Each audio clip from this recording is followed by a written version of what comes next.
మాయలు, మంత్రాలతో ఈ సినిమా అద్భుతంగా సాగుతుంది. తెలుగు జానపద కథలు ఆధారంగా తెలుగు ఫ్యాంటసీ సినిమాలో భైరవ ద్వీపం ఒక ముఖ్యమైన చిత్రం.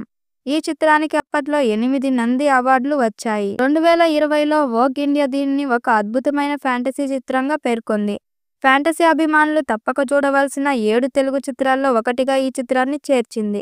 ఎగిరే మంచం, 2 తలల రాక్షస పక్షి, దైవ గుర్రాలు, ధైర్యవంతుడైన హీరో, ఊహాత్మక ఫ్యాంటసీ అంశాలను చిత్రాన్ని హైలైట్ చేసింది. అందుకే ఈ చిత్రం బ్లాక్ బస్టర్ హిట్ అయింది.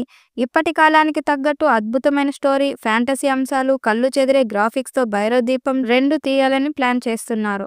అన్నీ కుదిరితే ఈ చిత్రం 2026లో స్టార్ట్ అయ్యే అవకాశం ఉంది. ప్రస్తుతం బాలయ్య అఖండ 2 చేస్తున్నాడు. ఇది పూర్తయ్యాక క్రిష్ కథను సిద్ధం చేసి బాలయ్యకు వినిపిస్తాడని తెలుస్తుంది. దాదాపు 300 కోట్ల బడ్జెట్తో ఈ చిత్రాన్ని తీయడానికి ప్లాన్ చేస్తున్నారు. ఇక ఈ చిత్రానికి సీక్వెల్గా భైరవ ద్వీపం 2 వస్తే పాన్ ఇండియా స్థాయిలో దుమ్ము రేపటం ఖాయం. బాహుబలి లాగా ఈ చిత్రం కూడా 1000 కోట్ల సినిమా అయ్యే అవకాశం ఉంది.